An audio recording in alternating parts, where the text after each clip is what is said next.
Welkom, we trekken op onderzoek uit van Antwerpen tot Ghana in West-Afrika. Collega Jan Holderbeek, ik volg het spoor van de afgedankte computers en de koelkasten. België is de draaischijf van de e-waste, giftig en kankerverwekkend. Wij zijn onze rommel kwijt, maar hun kinderen worden ziek.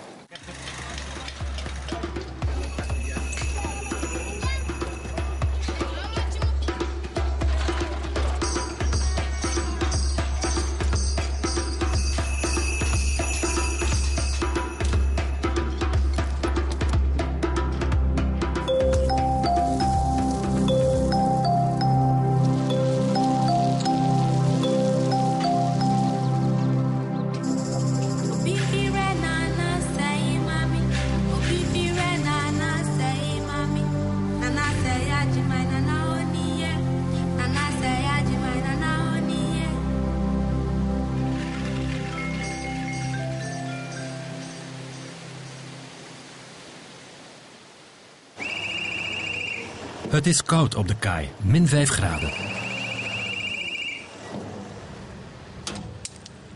Het verhaal van ons vuil in Afrika begint in Antwerpen. Een container is aan de kant gezet. De douane vond de vrachtbrief verdacht en laat de hele container leeghalen.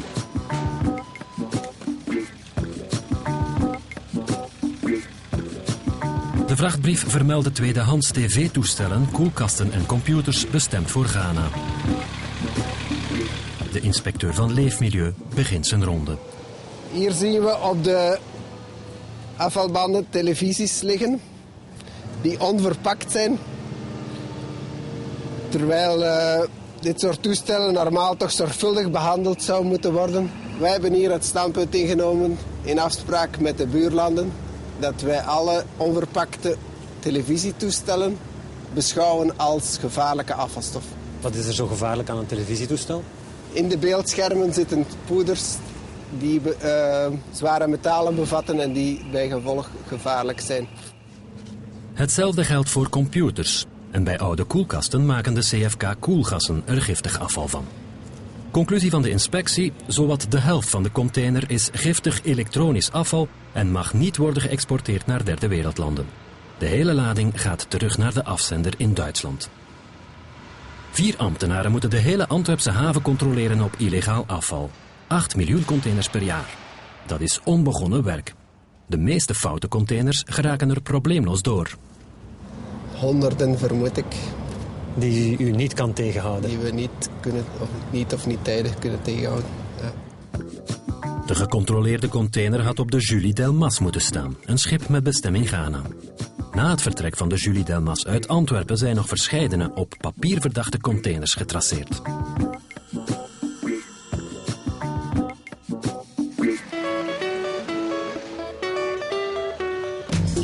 De Ghanese collega's zijn gealarmeerd. Die hebben een nieuwe controle beloofd als het schip daar aankomt.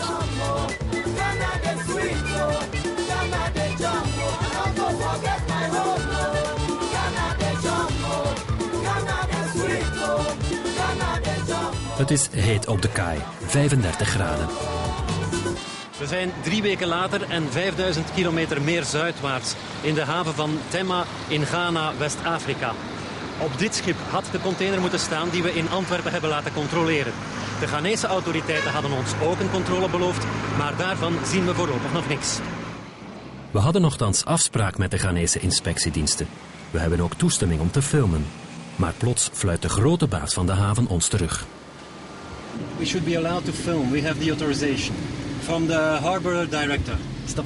Daarbovenop. Maar we willen kost wat kost de verdachte containers van de Julie Delmas vinden en krijgen hulp van nietsvermoedend kaaipersoneel. We want to check if these containers contain e-waste. Okay. Unless I go to the office and check either this container has been discharged. You can do that now? Yes, I can do that now. Okay, thank you very much. We'll wait. Okay. You find something? Yeah, I got one. This one. This one. This shows that the container has been discharged. Yeah. Can you indicate which locations I should look for these containers? Okay. What is it? Either this city or Either the city. TCT. Yeah. TCT. Yeah. Okay. TCT. Onze zoektocht is een race tegen de tijd. Zodra het KAI-personeel weet van het filmverbod, hangen we.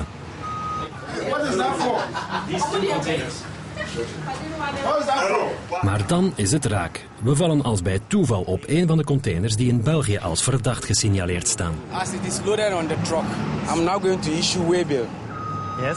And give it to the driver. Okay. We will proceed to the central gate. En dan gebeurt wat we hadden gevreesd. Een auto komt snel op ons af. Om het niet nog erger te maken, stopt de cameraman met filmen.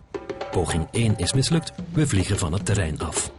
Dan maar de stad in, op zoek naar tweedehands computers, koelkasten en tv's, of wie weet, naar afval. We staan hier op First Light, een van de belangrijke verkeersaders in Accra, in de hoofdstad. En we vinden een eerste tweedehands computerwinkel. We gaan eens kijken wat hij te bieden heeft. This one, the speed is 2.8, very, very fast. And we have 20 gig and it's Pentium 4. And the memory is 512. So something like this, and then... And how much does this cost? This one in dollars, let's say about $130. Mark gaat zijn computers zelf halen, vertelt hij, in Birmingham, in Engeland. No, I don't buy waste. Normally when I go, because I know the good ones, so I'll open each computer and see that everything is inside. You do that in England yourself? Yes, I do that in England myself. I open them one by one, see that everything is inside. Then I select. I buy about 2 containers, 40-feet containers. So I buy the monitors, the keyboard, the mouse and everything, about 2 40-feet containers. In Afrika is veel mogelijk en dikwijls met heel eenvoudige werktuigen. Yes, this one I can fix it. Normally they got broken when we are loading them. Because in UK I'll not take things that are broken like this. But when you are loading, you have to put a lot in the container. So we force and put more. So during the packing, we can have some that are broken. But this one, we can fix it. Even if we are not able to fix it, if let's say I bring about 1,000 computers, we will have only 5% of the 1,000 that are not working. Niet iedereen is overtuigd van het rendement van de tweedehandswinkels in Ghana. The items that come in are so bad to the extent that it is only about 85% of them. 85% of them are not usable. They don't function. They are simply junk and don't work. So you're talking about just... You hear people walking away with a television that will function at home. Yes, because here, when you're taking it, they ask you not to test it. So they take it home and realize that it doesn't work. It's a lottery. Yeah, I'll give you a guarantee of about a month. But then I'll seal the machine so that nobody opens it. Verkopers die zo zorgvuldig selecteren zijn een minderheid. Het is eraan te zien. Hier bijvoorbeeld vinden we een hoop rommel. Op het eerste gezicht onbruikbaar. It can't work. It can't work. This one, it can't work. This one, everything is good. Other ones are broken. So you will buy this one? Yeah. How much will you pay it? Okay. It's going to pay 15 cities. 15 Tussen de rommel ook een hele vracht Engelstalige en Nederlandstalige boeken. En daar is een verklaring voor. Some of them come from Belgium. When they ship it here, we go and collect it from the album, and then we bring it and then come and sell it. In de tweedehandswinkels zagen de toestellen er niet altijd even goed uit. Maar hier gaat het van kwaad naar erger. We zijn op het stort van Agbo Bloshi.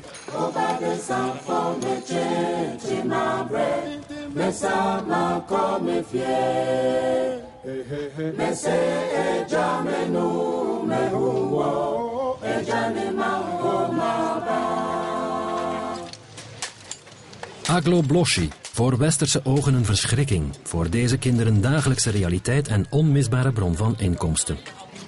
Ze halen met een voorhamer, met stenen of met de blote handen onze oude tv-toestellen, koelkasten en computers uit elkaar. Yeah, so he's only 3 years old.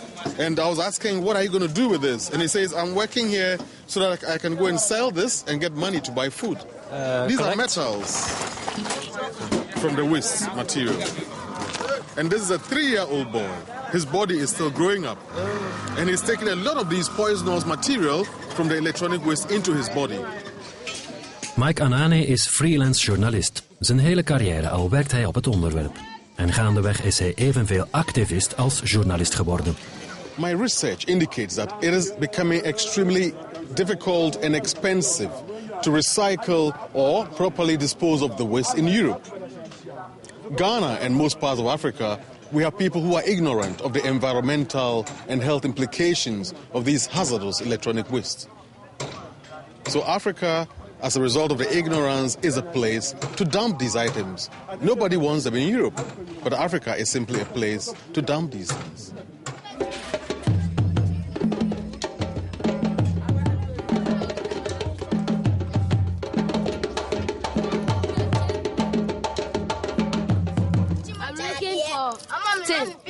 Tin? Yes. And copper? Yes. And what do you get for it? Me? I get money. I'm going. I took my phone. The industrialized nations have to stop dumping their waste, their electronic waste in Ghana, because we cannot recycle them. We cannot dispose them. They are harming the environment and destroying the health of people here. Maar Aghlobloshi is er om te blijven. Op het stort is zelfs al een moskee gebouwd.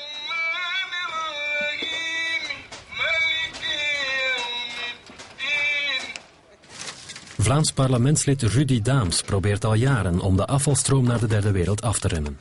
Maar dumpen in Afrika is tientallen keren goedkoper dan verwerken in Europa. We hebben relatief sluitende wetgeving in Europa wat betreft dus het exporteren van elektronica naar derde wereldlanden.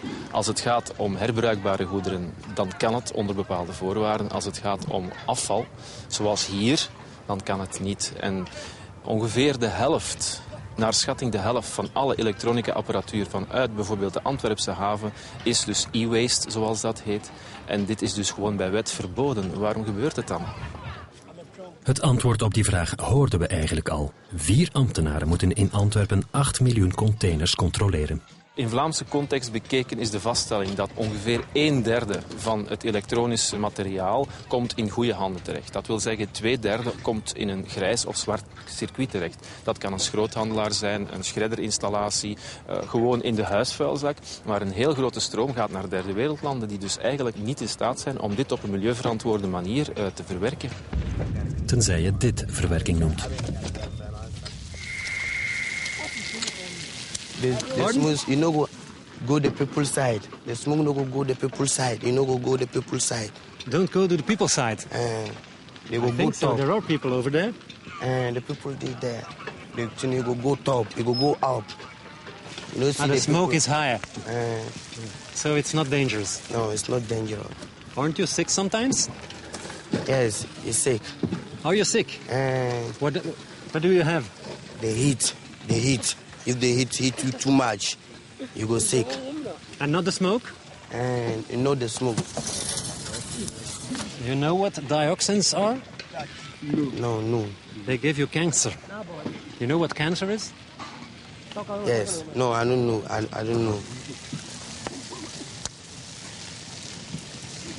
Now, there's so much burning of these things. Right now is a refrigerator with so much smoke going into the atmosphere. It is damaging the air quality. It is going to damage people's lungs. We're talking about dioxins. We're talking about heavy metals going into the atmosphere.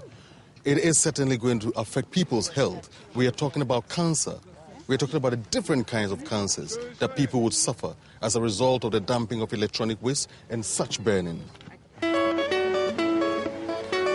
Even naar luchthappen, even terug de stad in.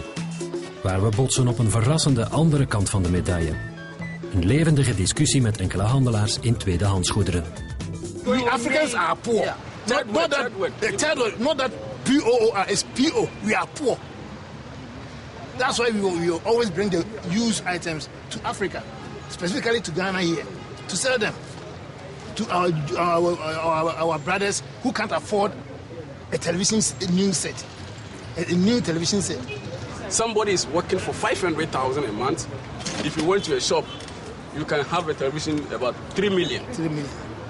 I have a family, I have 3 children, a wife, brothers, which I'm working to take care of them.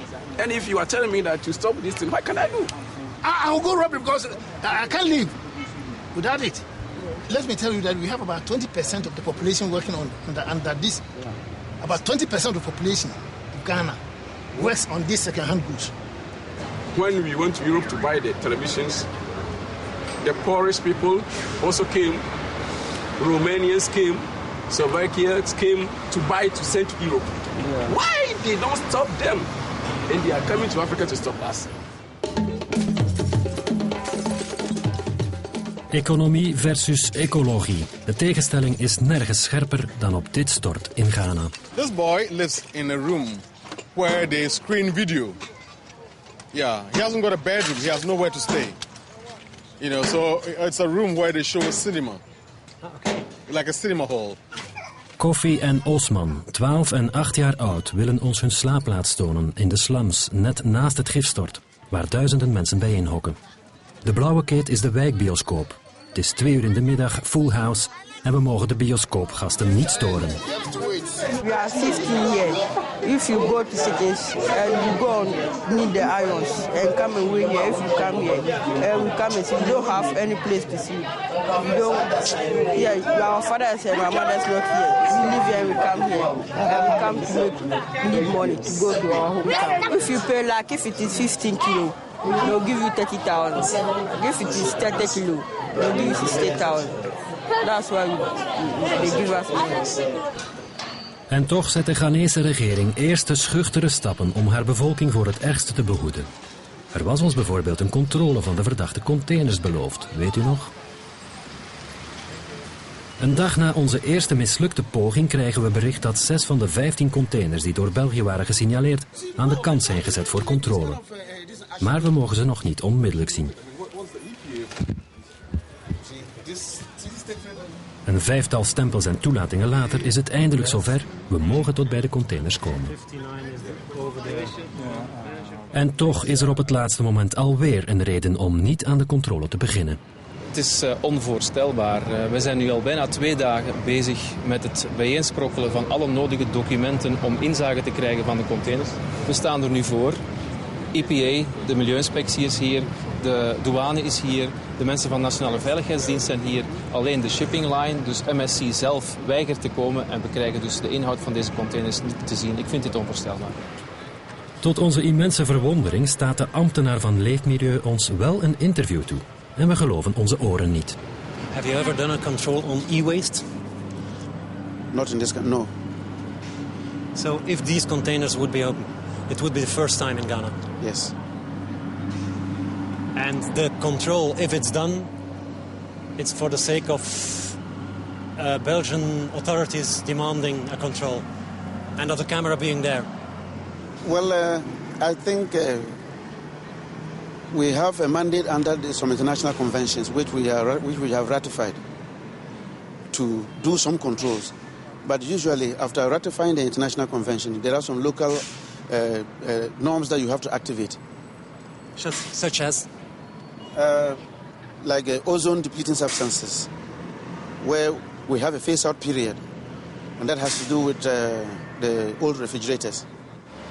Met andere woorden, Ghana mag dan al de internationale verdragen hebben getekend die import van elektronisch afval verbieden. Het zal zelf wel bepalen wanneer het de regels gaat toepassen. The classification of our waste follows the EU part, and we have some added things to it. But that is not to say that if the Europeans have defined it that way, we haven't still given it an absolute definition. The e-waste, as we call it, we still have to break it down. What we call the waste and what we call usable material. De volgende dag gaat eindelijk één van de containers open. Het resultaat lijkt nogal mee te vallen. De goederen zien er vrij degelijk uit en wellicht te hergebruiken. De Leefmilieudienst belooft ook de andere containers nog te openen, maar daar hoeven we niet op te wachten. Uit alles blijkt dat dit een schijncontrole was, omdat er zoveel politieke en journalistieke druk was. So as a young boy growing up, I used to play football in this area. And this water, the river, had so much fish. So we would come here with my friends and also fish. But now the river is dead. There's nothing in it. And the fishermen who used to fish here have lost their livelihoods because there's no fish. And no fish means no money for these fisherfolk.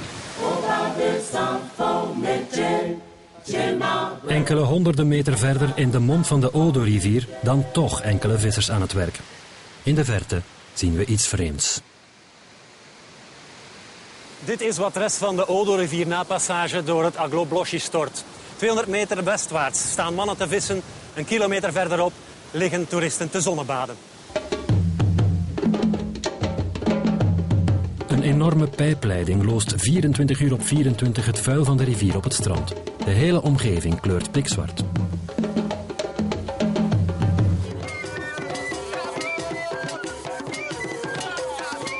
Het strand van Labadi, hooguit enkele kilometer van de pijpleiding verwijderd.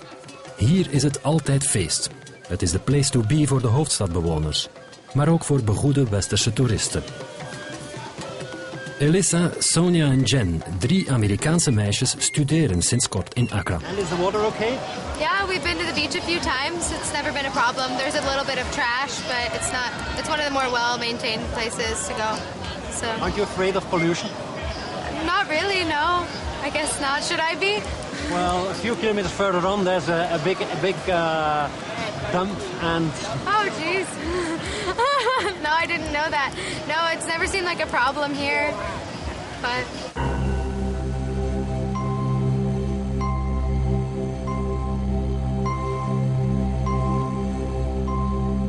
The water's nice. It's a good temperature. It's nice. There's bits of plastic in parts of it, so you run into a bit of that, but it's nice. Very nice. Aren't you afraid of pollution you don't see? You worry about what's getting on your skin or, what's going into your body, but we don't think about it. You go to the beach to relax, not to worry.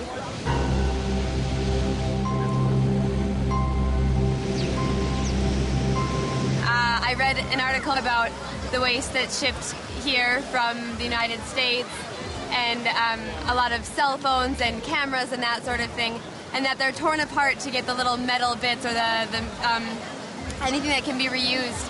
And then children get these bits out and they have to melt them, and then they use the same pots to cook in and that sort of thing. That's our waste. It shouldn't be dumped here. Toerisme en import van westers toxisch afval. 2 belangrijke bronnen van inkomsten voor ontwikkelingslanden, verenigd op een kleine lap grond. Het afval is goed voor 4 miljoen ton per jaar. En het neemt elk jaar toe.